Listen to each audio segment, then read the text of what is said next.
Le balayage ne se fait pas quand on est corps à corps, c'est pas comme ça que je balaye. C'est plutôt une technique à distance. Plutôt une technique quand on est plutôt à bout de bras, comme ça, et que d'un seul coup, on lui a fait un mouvement, il a avancé la jambe, et au moment où il a avancé, on a balayé. D'accord? Ça, c'est académiquement, c'est comme ça. Alors évidemment, parfois c'est un peu plus brouillon que ça, mais sur le principe, c'est ça. Ou alors, on tire, et puis d'un seul coup, il est parti. Ok? Donc, on va s'entraîner à balayer, à travailler avec son partenaire. Alors évidemment, son partenaire, comme on joue le jeu d'une attaque surprise et d'un petit pas contraint, il est évident que la personne ne met pas tout son poids comme ça et se dit « Ah ouais, tu n'arrives pas à me balayer ». Non, c'est pas ça un balayage. Un balayage, ça suppose un mouvement, un va-et-vient. On est en mouvement quand on balaye. On ne balaye pas de manière statique. Donc, vous allez faire ça en déplacement avec un partenaire à gauche, à droite.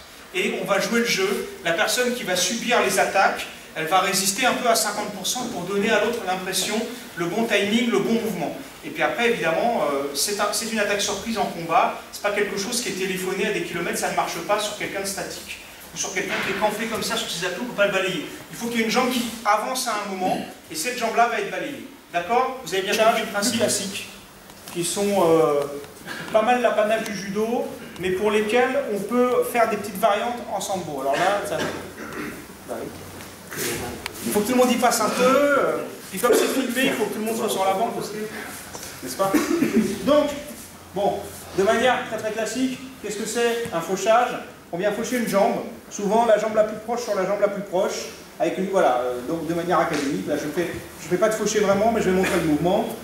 On est un peu sur l'avant, hop, la jambe se lève comme sur un balancier, elle fauche l'autre jambe, et on fait chuter. Et en même temps qu'on fait ça, on fait un mouvement des bras qui dirige le dos vers le sol. D'accord? Donc cette fois, je fais le mouvement, mais je te tiens toujours d'un bras, donc mouvement classique. Alors, hop, hop, hop, hop, hop, et on fauche. Ok?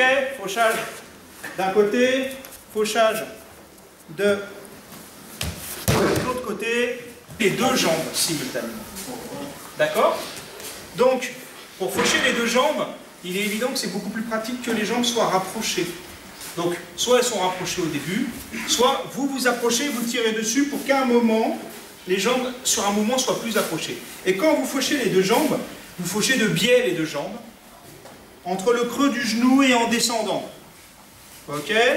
Mais il faut être très proche. Voilà. Et ça tombe. Tout dépend après de la puissance que vous développez avec la jambe, de votre placement et puis de votre souplesse de hanche.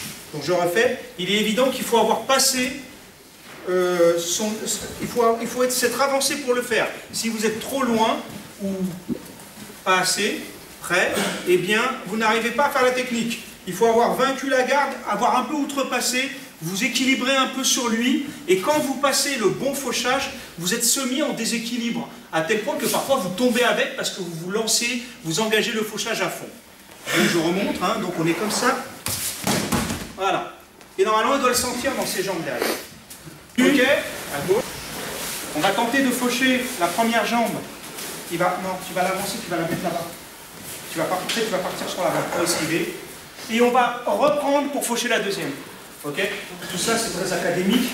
Dans le combat, ça se passe à moitié comme ça, mais il faut savoir. Donc là, pour l'instant, on est sur la... Il voit venir mon fauchage, donc il enlève sa jambe.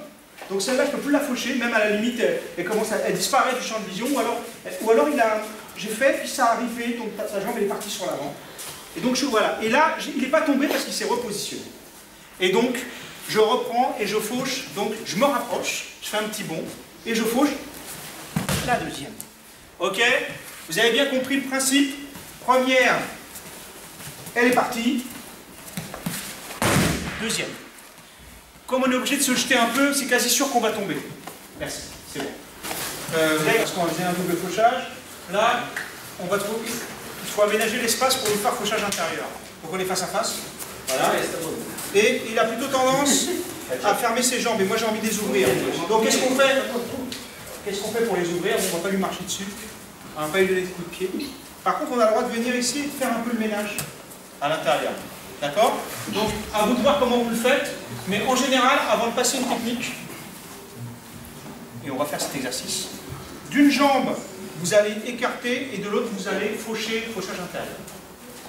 Dans le règlement, on ne doit pas frapper. Par contre, si vous poussez les jambes, autant pousser dans des endroits sensibles, qui vont faire ouvrir les jambes. Ici, à l'endroit où il y a la petite protection, c'est pas un hasard.